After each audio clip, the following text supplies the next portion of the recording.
Sawadee krap and welcome to Thailand News Today, another couch edition, bringing it back inside.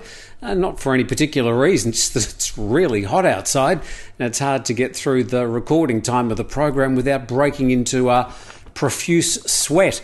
Now, tomorrow we're going to be launching a campaign on the Thaiger called Countdown to Reopening Thailand.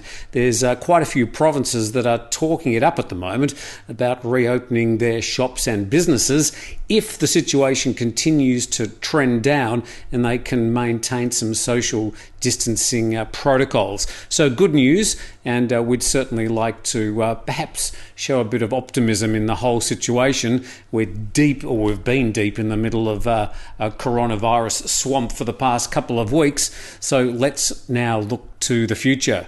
But for now, let's get started with today's news. Today, Thai health officials have announced 30 new coronavirus cases, taking the national total to 2,643. 2 new deaths raise the national tally to 43.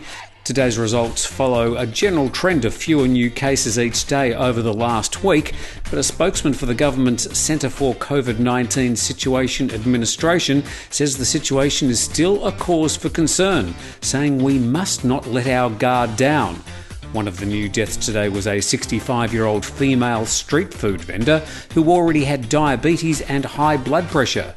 The other was a 60-year-old man who returned from a Muslim ceremony in Indonesia on March the 24th. In Phuket, there were 3 more cases today, again all in the Bang Tao cluster. Globally, total confirmed cases have jumped over the 2 million mark, with around 126,000 deaths. A vaccine clinical trial in China has finished its first phase and now entering the second phase and will be testing hundreds of patients.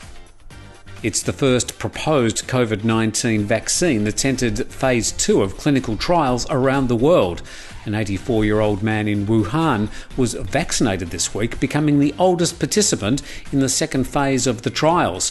Unlike the first phase, which had a maximum age of 60, phase 2 has no age limit, as the elderly make up the highest percentage of the most at-risk groups for COVID-19 patients.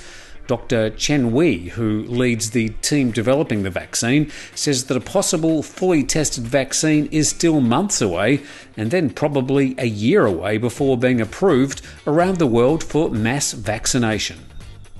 Once a familiar sight driving around Thailand, the local grocery truck is making a bit of a comeback. The trucks, essentially makeshift mobile shops, are once again bringing everything from mangoes and dried chilies to fresh meat to people forced indoors by the national state of emergency. The trucks were a staple of Thai life before shopping malls. The drivers are putting themselves at substantial risk, but say business is booming.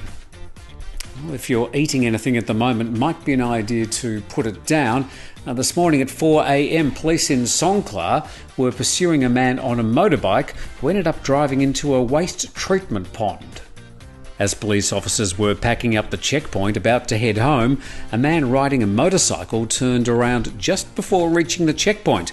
Police were suspicious, so they decided to pursue the man, but he rode to the local provincial waterworks authority and jumped into the sludge treatment pool. While police were trying to get a branch to him so he could get out, he started cramping, panicked and drowned. His body was sent to the Hat Yai hospital for an autopsy. Thailand's nationwide ban on incoming flights by the Civil Aviation Authority of Thailand has again been extended.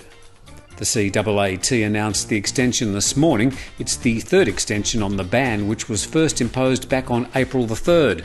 The director says that any previous permissions for inbound passenger flights during the period are now revoked.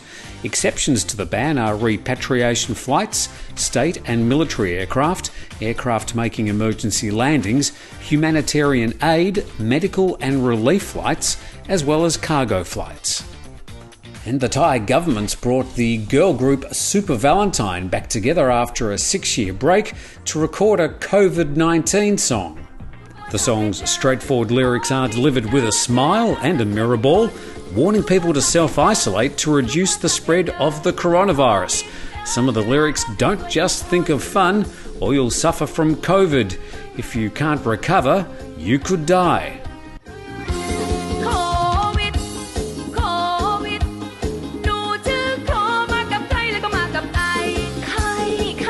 Certainly sounds a lot better in Thai, certainly in the Isan tradition.